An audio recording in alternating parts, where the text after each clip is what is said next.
food is fellowship, you know. I mean, when someone dies, you take food. When someone has a baby, you take food. You know, when you're happy, you go out to eat. You know, when you're sad, you go out to eat.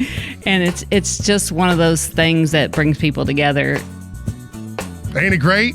Season 8. We're back with the No Dishes podcast. Once again, brought to you by our friends at Visit Bloomington. Check them out at visitbloomington.com. It's a great resource, even if you're just a local looking for something to do. Also, all of our other advertisers on this episode, they help make this whole thing possible. So please show them some love. Anyways, play that theme song. Hey, say, honey, let's go out to eat. Relieve our culinary duties. With all these restaurants to sweep us off our feet, they're bound to turn us into foodies. No dishes, no dishes, no dishes. We'll have a bottle of wine for lights and have a good time. No dishes,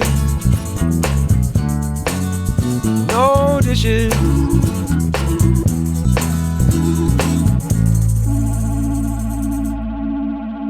Nobody likes a tired chef. And that's why we brought you the Caffeinated Cook, Amy Meador. Amy, how are you?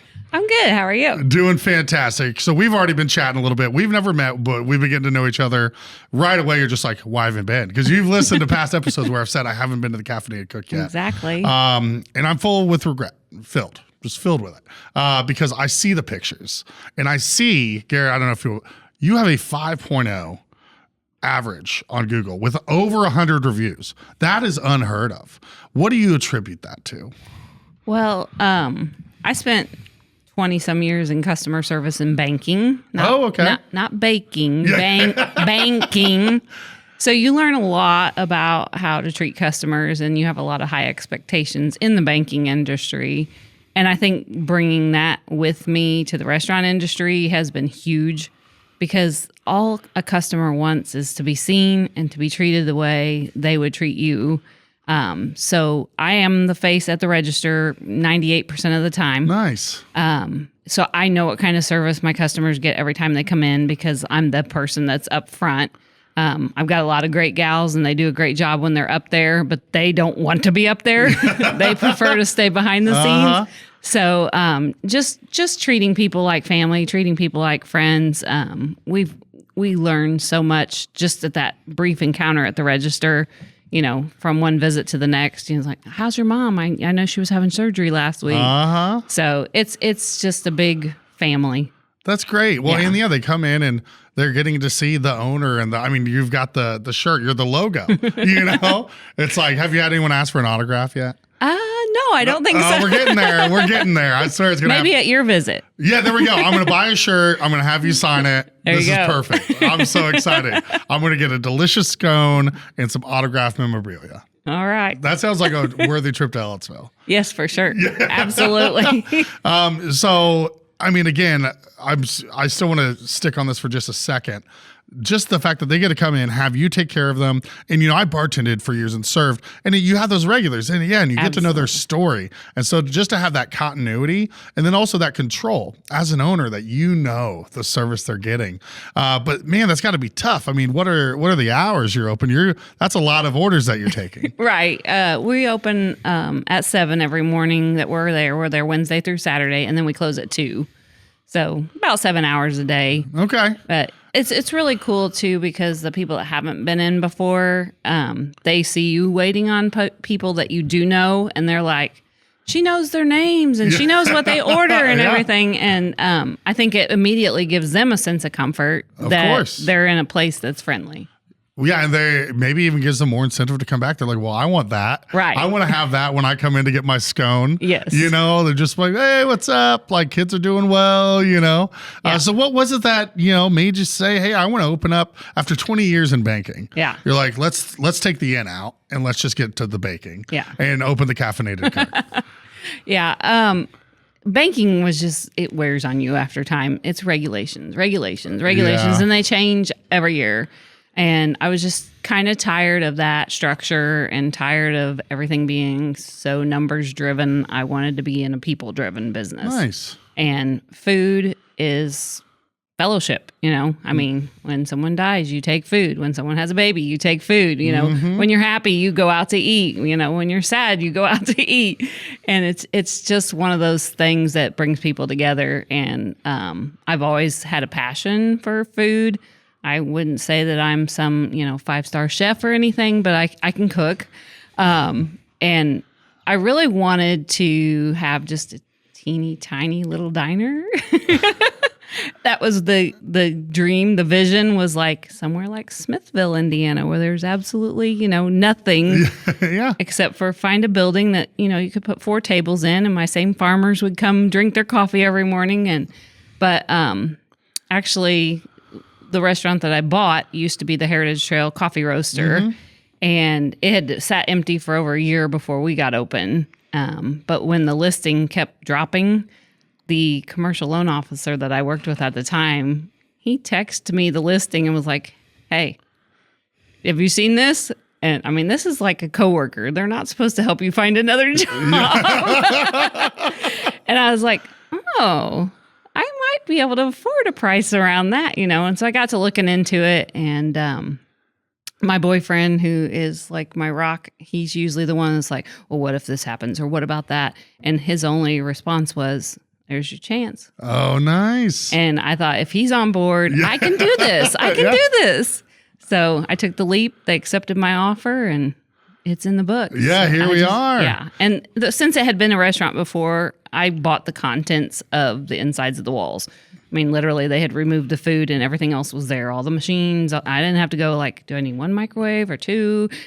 I just had to go in there and figure out what my menu was and get it working. Yeah, that's fantastic. Yeah. And I liked Heritage Trail when we first started Food Truck Wednesdays on Sale Street. I got to know the Heritage Trail people and go in there. And do you still have that roaster? No, that was one of the first things that I tried to attempt to sell because I don't know how to roast coffee. Well, and that's probably sold for a good amount of money. That helps you put do your back vision. Into my capital, but yeah, I didn't know how to roast coffee, and I really didn't have the time to try to figure it out, even with the help of the previous owner. So that was one of the first things. Plus, it took up an incredible amount of room it was right behind the counter. So yeah, we sold it to a guy in Illinois that was looking for an exact one like that, but to buy one knew it was going to be 4 or 5 months, and he was ready to go. Yeah. So he's happy. I was happy. Yeah, there you go. It's all about the win-win. Yeah. And then, so how did you decide on the name? So obviously you had the original vision of the diner. Right. And then this place becomes available, and you're like, okay, the diner maybe won't work here. We got to tweak the vision. How did you come up with your current concept? Well, Caffeinated Cook was one of many names that got scrawled all over paper, as I tried to, one of my daughters had suggested Higher Grounds because we thought we were going to be a coffee shop per se, which we ended up being more of a cafe because we also sold the espresso machine that had been there before because I'm also not a barista. Yeah. We play one sometimes in there, but so she had suggested Higher Grounds. Oh, okay, yeah. And I said, well, honey, I'm in a flood zone. I don't know if that's the best name for this place. Yeah. So the more we tossed it around, I just kept coming back to the Caffeinated Cook because I love to cook. I can bake, but I prefer to cook. So I'm the one that makes the gravy every Friday and Saturday morning. And caffeinated, definitely caffeinated. Yeah. It's so funny because people are like, sometimes I thought it said the Caffeinated Cook, and I said, no. the caffeinated. You're like, we got to keep the lights on. We're caffeinated. Yeah, highly caffeinated. So we finally settled on that, and the more I said the words out loud, the more I was like, I can hear somebody going, "Oh, I went to the Caffeinated Cook the other day." Because at first, any name sounds weird because it's not a household name yet. But in Ellisville, I think it's becoming a household name. Are you wanting to move better, feel better, and live better? Look no further than Move Bloomington, where their small group personal training programs are designed to improve strength, balance, and flexibility. With a welcoming environment, their expertly guided workouts can help you feel supported in the life and activities you love in and out of the gym. Whether you're new to exercise, a lifelong athlete, or anywhere in between, their dedication to personalized programming will deliver sessions that meet you where you are. Get started today using the code NODISHES to get 50% off their 3-session Kickstart program. Oh, absolutely. Yeah, and I think that's, you went about that the right way, where it's like, yes, you got to say it. And can you hear someone saying it in that context? Yeah. And I got to give a shout out to my design lady. I was going to, you read my mind. That was my next question. Yes. Because I told her kind of what my vision was for my logo, and she came up with all kinds of concepts. And she's like, if you like the hair on this one, but you like the font on this one, we can kind of pull things together. So we went back and forth a few times. And when she sent this one, I was like, that's it. That's my logo. I love it. And you wouldn't believe how many people come in and they're like, I just love your logo. It's so perfect. Yeah. I mean, how long have you been open now? We turned 3 about 3 weeks ago. Well, congrats. Thank you. Wow. That's crazy. It doesn't feel like it's been 3 years. Yeah. It was February 15th of 22. We were still mandatory mask, as you well know, in Monroe County. Not a fun thing to be in the restaurant, No. Plus, we didn't know what we were doing. The world didn't know what they were doing. Well, honestly, maybe in hindsight, that was a good thing that it made it so you didn't just get your ass kicked fully off the bat. You know what I mean? Kind of ease into it a little bit. Exactly. Yeah. Well, and too, with your concept, it's different than the sit down dining, where it's like you come in, it's counter service. Yeah. That didn't get affected nearly as badly by the pandemic. Right. Because Absolutely. It's a whole nother ball game. When I look back on that now, I was like, why did I open a restaurant during like the sketchiest time to do anything? Hey, you made it work. Yeah. You made it happen. And here you are 108 Google reviews later with a 5-star. And in 3 short years, what's probably considered an iconic logo, because you can just see that and be like, oh, Caffeinated Cook. Yes. Yeah, it's so perfect. So walk us through the menu a little bit. Okay. So you talked about making the gravy yourself, and then you have all these baked goods as well. We serve breakfast and lunch, and we serve them both all day long. So if you come in at 7 a.m. because you just got off at 6 or whatever the cook gets out, you can come in there and get you a BLT because you're ready for dinner. Wow, you're not ready for breakfast. Yeah. So we do both menus all day long. Biscuits and gravy are only on Friday and Saturday, and they are until sold out. And you run out. Is earlier and earlier all the time. Last couple weeks, I'm not sure what's been going on, but we've had them up until lunchtime, which is really rare. But yeah, we offer breakfast sandwiches, avocado toast. For lunch, we've got BLTs, turkey, bacon, and cheddar. Classic chicken salad. We also have a couple of salads that you can order. I don't know if you guys have a picture of the Asian grilled chicken salad, but it's quite delicious. Yeah, we'll see. If anyone can find it, it's Garrett. Yeah. And then, of course, the pastries. Yeah. If you had told me when we opened, because I bought recipes from the former restaurant. Okay, yeah. And he's like, yeah, we used to serve these scones. And I'm like, scones? I don't know. Most people don't like scones, but he walked me through making them a few times, and they were so good. Is that Garrett? I think it's the one with the oranges where you were just at on the far right. Yeah, there you go. Yeah, quite delicious right there. Yeah. But yeah, most people will tell you they either don't like scones or they don't know what one it is. So I'm like, well, if you don't like scones, I encourage you to at least try one of ours because they're not your traditional rolled out cut in triangles. They're going to crumble when you stick your fork in them. They are highly moist, crisp on the outside. The best way I can just describe it to people that don't know anything about what a scone is or what our scones are like is if they've ever been to Red Lobster, the Cheddar Bay biscuits got that crisp outside, but they're real fluffy on the inside. So that's kind of usually a benchmark that I, talk about. Boy, those are early pictures. Yeah. We're going way back. Yeah, that was posted in May of 22. Okay. Yeah, well, and you described it perfectly. I mean, a lot of people, me growing up too, like a lot of scones I had, I'm like, oh, they're dry. I don't get it. I don't get why scones are popular. But, places like Inkwell and Two Sticks and yourself, I can just tell from the pictures of yours, like, oh, those are good scones. And you described it. That crunchy outside, still moist and soft in the middle, just full of flavor. And when you have a good recipe, like the base recipe for the scone, the possibilities are limitless. Yeah, we have sweet, over savory. 60 flavors that we've made. Yeah, I love something you do that I haven't seen anyone else do is a s'mores scone. Oh, yeah. I love that. Yeah. So whenever I come in, I'm going to make sure the s'more scones are in the rotation. There you go. Yeah, well, that's cool.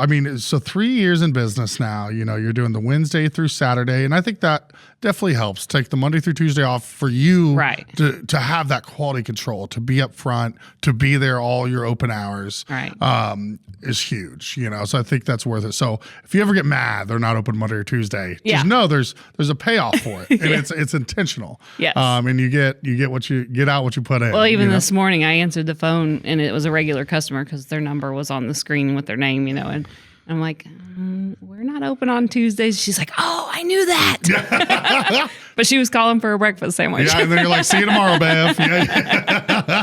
Yeah. Oh, that's fantastic. Well, yeah, I'm so excited to get out there. In your 3 years, had you ever worked in a restaurant before at all? One of my first jobs was the original store for Ritter's Frozen Custard in Franklin back in 1990. Yeah. Not that I'm that old, but no. So that was probably the closest restaurant experience I really had.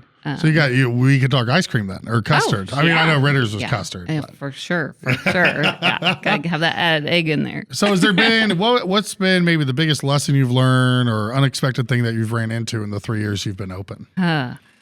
Well, I had no clue that the restaurant business was so physical. Yeah. I sat behind a desk for a lot of years, and I guess I just thought that, everywhere I've ever eaten, they make it look easy, and it is a very physical job. I told everybody at first, I said, I should have probably done this in my late 20s instead of my late 40s. Right, yeah. Because it's a lot, especially on the concrete floors and the standing and stuff. Mm-hmm. But, that was probably one of the first slaps in the face, like, oh, I didn't think about that. Oh yeah, we've had it. Just the concrete floors and the chocolate mousse, or even when we used to deliver ice cream back in the day, stocking ice cream on the lowest shelf. Oh yeah, our owners' knees are still screwed up from the early years. Yes, you don't think about those little things, but hopefully, as time goes on, you find good people that can maybe do some of the things that you're doing. Yes. And pull a stool up at the register and hang out and just be the face. Yes, absolutely. So tell us about what is it that makes your biscuits and gravy so in demand? Well, they're from scratch, for one. Mm-hmm. The biscuits don't come out of the freezer and get popped on a pan. My daughter's doing our baking, and she makes the biscuits from scratch, and I do the gravy from scratch. We make enough to start out with about 40 orders both days. And the gravy's got over 8 pounds of sausage in it. So it's not like you're hunting around on your plate for some sausage. It's sausage gravy. And it's just seasoned, Seasoned properly. A lot of places, the biscuits and gravy is flour water. And I'm no mathematician, but it sounds like you're putting just under a quarter pound of sausage in every order. There's you can see the sausage. That looks so good. Yes. Oh my God. Biscuits and gravy aren't real photogenic. Every time I take a picture, it looks like slop, because it's runny. But gravy, you can tell just by, I don't know. I've seen enough biscuits and gravy in my day. There's no way to really fancy them up. Yeah. Maybe put some green on top, but you don't need that. Yeah. Nobody's getting biscuits and gravy because they're trying to get some greens on their diet. Yeah. Yeah. So. Check. Coming to you this summer, it's the Smithville Communications Summer Concert Series in Ellisville. Brought to you by B97 and Hoosier Country 105. How's everybody doing tonight? Enjoy live music every Saturday from May 24th through July 26th. That's 10 weeks of music every Saturday evening from 6:30 to 8. Located at the Marcy Jane Lewis Park. And did I mention it's free? Dance the night away with the Smithville Communications Summer Concert Series in Ellisville. Better business, better community. For over a century, the Greater Bloomington Chamber of Commerce has been a cornerstone of business growth and community development. They are dedicated to helping local businesses thrive. Their business is all about your business. Join the Chamber today. Call 812-336-6381 or visit chamberbloomington.org to learn more. So what do you think? Moving forward, do you have any big plans or just kind of keep doing what you're doing? Anything new or it's different? It's so hard because we're in a teeny tiny spot, but we're exactly where I want to be. Yeah. We're in the heart of Ellisville, and there's not a lot of downtown Ellisville. Right. But what is there is special because it's historic and it's got a vibe to it all of its own. And people ask me all the time, well, are you going to expand next door? Or are you going to move? Or are you going to get bigger? Or are you going to open another store? And at this time, no. I'm one person. Yeah, you can only do so much. You can only do so much. And I just feel like the spot where I'm at is where it's at, you know? And people are so kind. They don't mind wait in line. I mean, they might mind, but they're talking to the person behind them or the person in front of them, or they're just being patient because they know what the quality of service will be when it's their turn, and they know what the food is because they've had it before. And I think that just makes it all worth the wait. You know? Yeah, I love that so much. Yeah. That's great. If you had like, let's say you're closing the doors and you're going to lose all the recipes forever. You have to make one last caffeinated cook meal and you can never have it again. What are you making yourself? Of all the rest, it probably have to be a scone of some flavor just because that recipe rocks. Yeah. And the two of my favorite, I'm a savory girl. Okay. So I can usually pass on the sweet ones to a point, but the pepperoni 3-cheese garlic is tied for first place with the Italian sun-dried tomato 3-cheese. Oh my God. Okay. Yeah. You know what? We mentioned the 60 flavors. I don't need to hear all of them, but just hearing you say those two, I need to hear some more. All right. Well, of course, we have your real basics, you know, just plain chocolate chip, but we also have chocolate chip coconut. We've got turtle that's got chocolate chips and caramels and pecans in it. Lemon blueberries, our number one bestseller. I could make that every single day and nobody would be mad about it. We've got lemon cream cheese. We've got lemon honey. We've got the s'mores one, of course, that you talked about. We typically kind of run a pattern every day. We try to have something citrus, something chocolate, something nutty, something savory. We run at least 6 flavors every day. And then on Fridays and Saturdays, we'll have between 7 and 9 flavors. Okay. So, and it looks like from the bakery case, you're doing other baked goods other than just scones? yes, we do muffins and cookies as well, and sometimes a pound cake. Okay, nice. And then we always start each morning with at least one gluten-free pastry.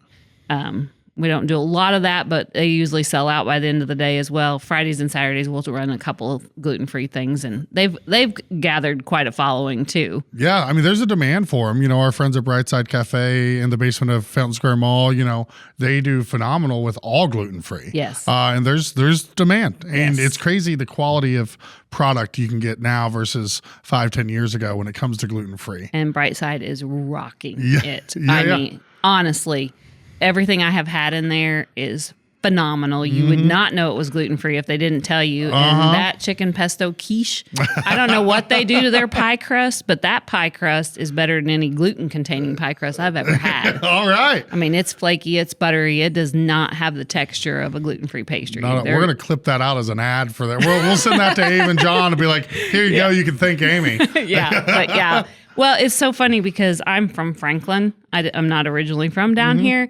And there's a cafe up there on the square, and they're associated with them somehow. I don't know if it's a brother or cousin. I think it's John Moore. So John Moore and Abe own Brightside. I think it's John Moore's brother-in-law or something along those lines. Yeah. They told us when they came on the podcast, but it's one of those connections to where they got the recipes from them, and they are like sister stores. Because I already knew about them because when I used to go to lunch and stuff, we'd go there and eat. And that's where I had the chicken pesto quiche to start with. So when I found out about them, I'm like, hey, we're gonna have that chicken pesto quiche here. And he's like, I can get the recipe. And they've been making it, and I bought a whole pie. I did because I wanted more than one piece. All right. Well, I've tried a lot of their menu, but I've not tried their chicken pesto quiche. So that's going to have to happen. Yeah. All right. Yeah.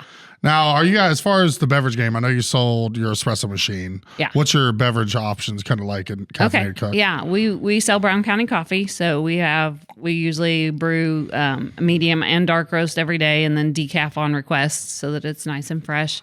We have frappes. We've got iced chai lattes, hot chai lattes. We got a huge selection of just hot tea. Yeah. And then we've got a cooler with, pop and juice, and we've got the Twin Springs chocolate milk now. Oh, there you go. I've been wanting to try that. Oh my gosh. They have it at 2 sticks, but every time I'm already like feel guilty because I just bought 4 baked goods. And I'm like, do I really need this chocolate milk on top of it? Yes. I wanted to, I know. I wanted to reach out to them to see about the feasibility of them doing an ice cream mix. And I mean, I'm sure it would be super expensive compared to what we do now, but it might be worth it to go local absolutely. and see and if they could. They're super nice. I've heard they're great. Yeah. I mean, I need to just talk to them and meet them. You know? Yeah.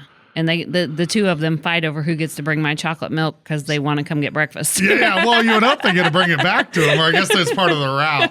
Yeah, that's funny. So do you see one time? Do they alternate? It just depends on who's got what to do, but yeah, they're funny. Well, it sounds like with even getting rid of the espresso machine, you still have tons of options. Yes. We partner with Brown County Coffee. You know, our Nashville store, we have a full coffee program. And it's essentially the Brown County Coffee retail store in Nashville. Right. And it's such a good product. It is. Nick really knows what he's doing. Have you been out to their roastery before? I've not been since, I I haven't been to either, but definitely not since he moved, but he's sent me all kinds of pictures and he's just a great guy too. That's one thing I love about the restaurant community is everybody down here is just here to help each other, you know? Absolutely. He totally helped me figure out what I was doing with the coffee side of things when we opened. And I mean, I can text him personally and he's on top of whatever question I have. And he's a good guy. Oh yeah. See, I thought that was just us. I'm glad that he's doing that for everybody. Yeah. So I'm blowing Nick out. Nick, come on. Super chill, super nice and very helpful. Yeah. And it's just, and at the end of the day, it's some damn good coffee. Yeah, it is. Yeah, it is. For sure. Oh man. Well, I'm getting so excited. You know, we obviously usually highlight Bloomington, but Ellisville's, you know, we're neighbors, and Ellisville is a continuation of Bloomington. We've had Fat Daddy's Barbecue on. Okay. We've had Jiffy Treat on. So I'm glad that you get to come and represent the Ellisville torch, so to speak. Absolutely. You know, on the No Dishes Bloomington podcast. Yes. Thanks for having me. Yeah, of course. So you've already alluded to it some as far as 20 years in baking, working at Ritter's, being from Franklin. Can you just kind of take us from the beginning on your whole backstory? Oh gosh.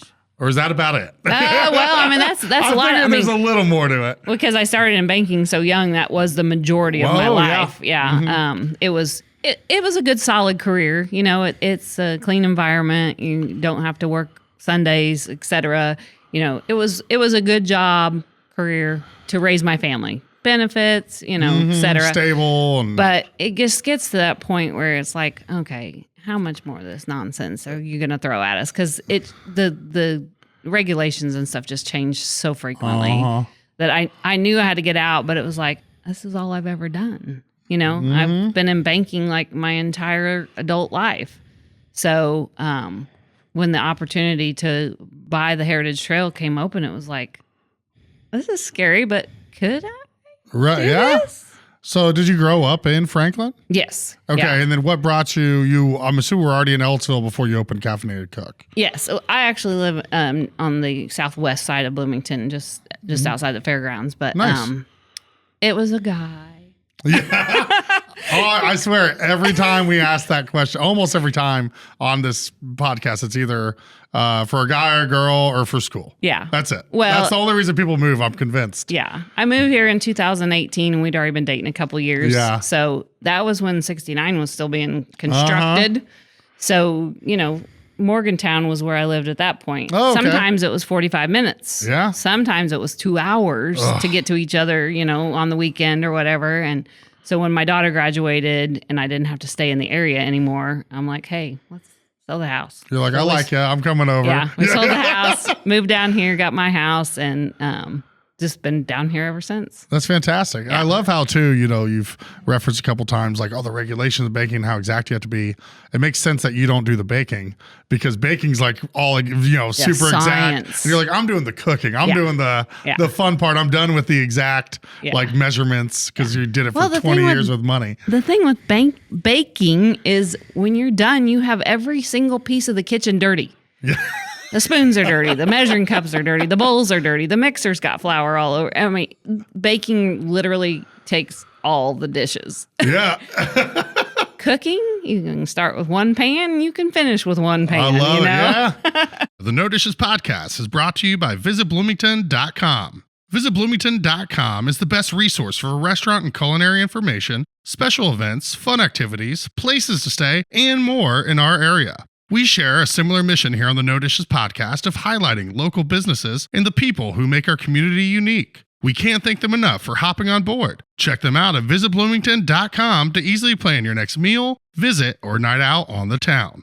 The Bloomington Town Planner is a community calendar owned and published by local residents John and Sharon Martin. Mailed out to Bloomington homes in December of each year, it features school schedules and community events. And don't forget the coupons at the bottom of the calendar. They'll save you money and help you decide on the next restaurant or retailer to check out here in the Bloomington area. Town Planner also has an online calendar which can be found at townplanner.com. Make sure to sign up for their weekly e-newsletter so you can stay on top of all the fun events going on around town. You know what? Obviously, it goes without saying that we are a big fan of the least amount of dishes possible. Absolutely. Absolutely. You're on the right podcast. That should be our new intro, Garrett. Yeah.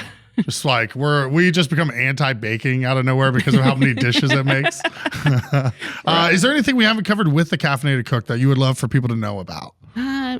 Just really the community. It gives me a chance to be able to give back to a lot of different causes, a lot of different peoples, a lot of different families.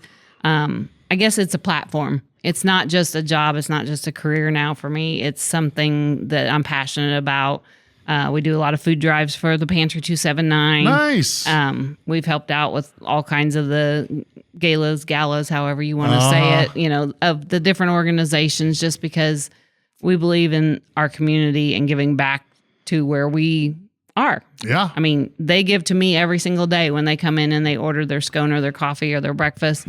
And I feel it's only fair to give back to them in some way. Well, that's great. I love to see that you've had the success and you're giving back. And yeah, I can't bring myself to say no to a silent auction or, because you're just like, it's helping out a good cause. And, they're like you said it perfectly. They're coming in supporting you. Yeah. Least you could do is without give them, the support back. We wouldn't be anything. Yeah, absolutely. Well, it sounds like you're doing an amazing job. I'm so excited to get out there and try it out.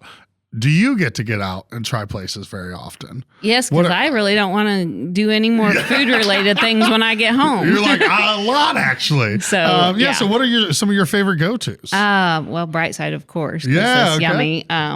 Farm, I have always, every time I've been to Farm, it has been a wonderful experience. And those Brussels sprouts. Oh, my gosh. Now, have you had their 4th-generation biscuits? No. See, if you're a Farm fan, my favorite thing from Farm is their 4th-generation biscuits. They only do them for brunch, so obviously you're busy. Oh, okay. But you're closed Sundays? Yeah.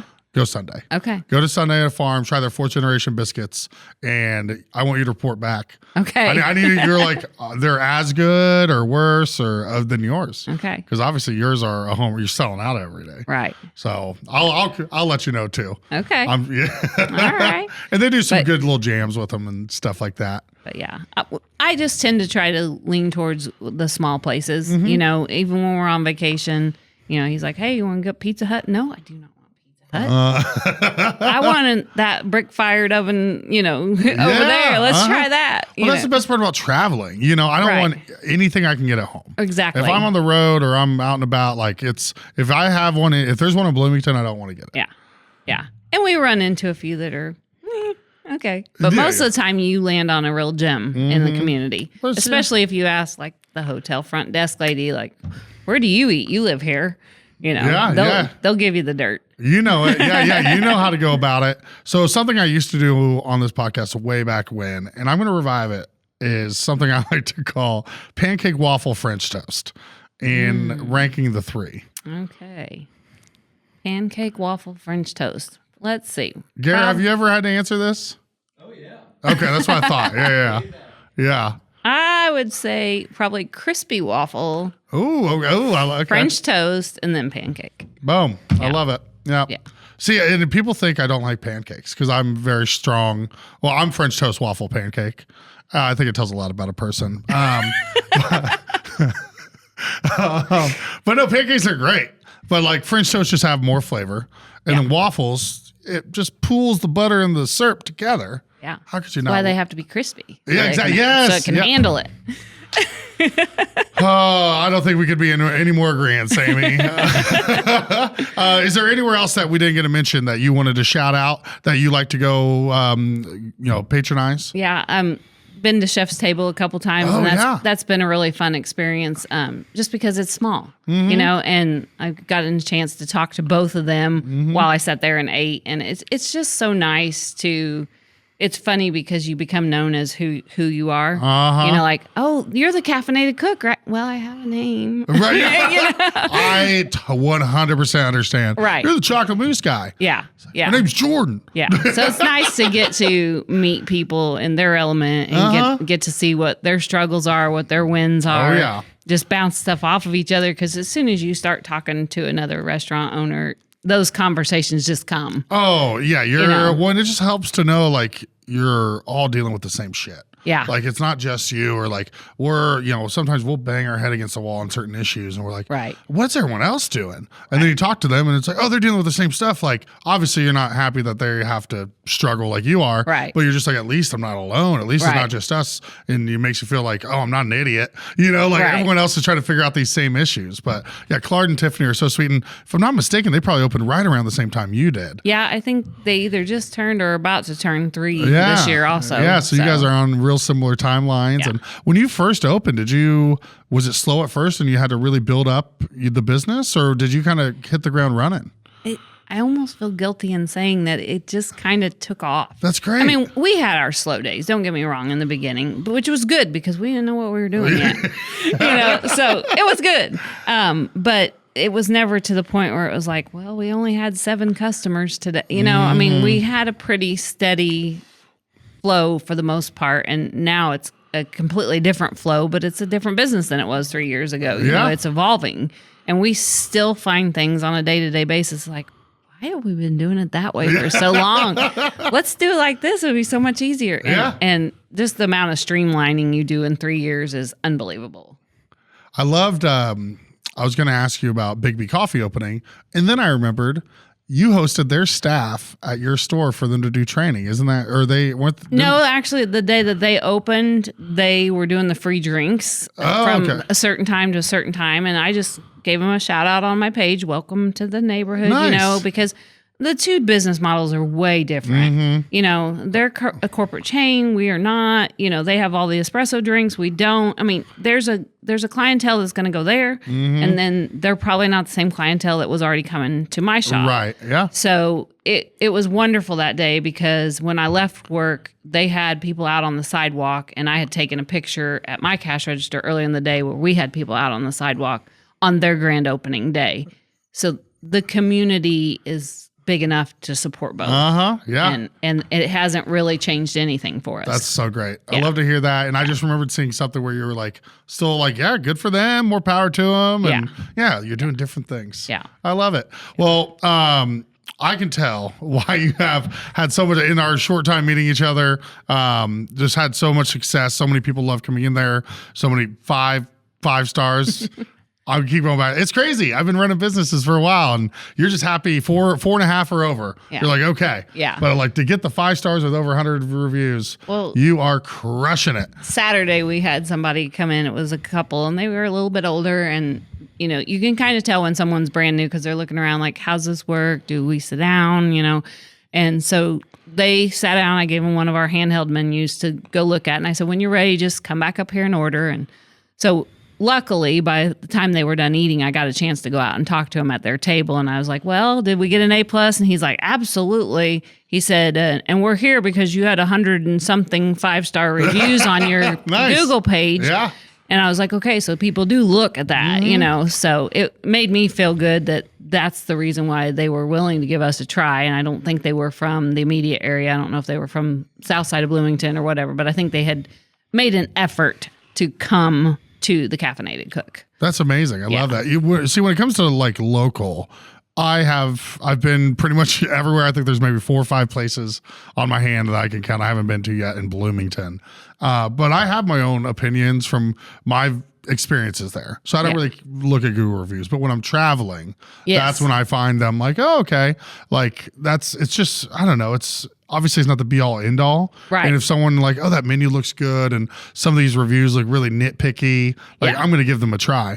But there's just something that's, everyone else is kind of the same where they're oh, you can see they're, 4.1 to 4.7, but just to have that, boom, 5.0, 100, that just speaks volumes, I think, to the quality and consistency of service you're giving, the food. You just jinxed it, though. I'm going to get, no. I'm going to get 5 2-star reviews this week.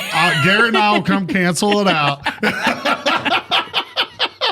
Oh man, you had to knock on wood. There you go. Yeah. No, I'm sure if you're taking care of them, they're going to be just okay. Yeah. Well, thank you so much. Honestly, I've enjoyed just hearing about your business and getting to know you. And congratulations on all your success. It seems incredibly well deserved. Well, thank you. Thank you for having me. Yep. So nice meeting you, and I'll be out of the Caffeinated Cook soon. I hope. It's going to happen. I promise. I just got to make a point to get out there before 2. Yeah. I don't think I said at the beginning. It's the only reason I haven't been yet. Yeah. I'm just not in Ellisville before 2 o'clock. Maybe Jay needs to invite you to his meeting he comes to every Thursday. Jay Burton. Come on, buddy. Hit me up. Let's do it. All right. Cheers. Thanks, Amy. Thank you.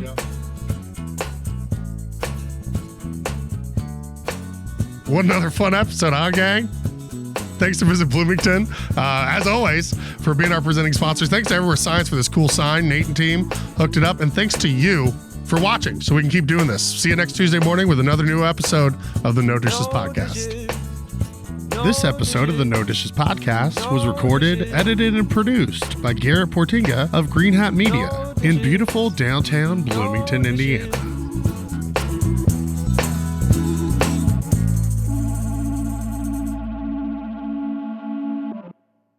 No Dishes Media. No Dishes Media.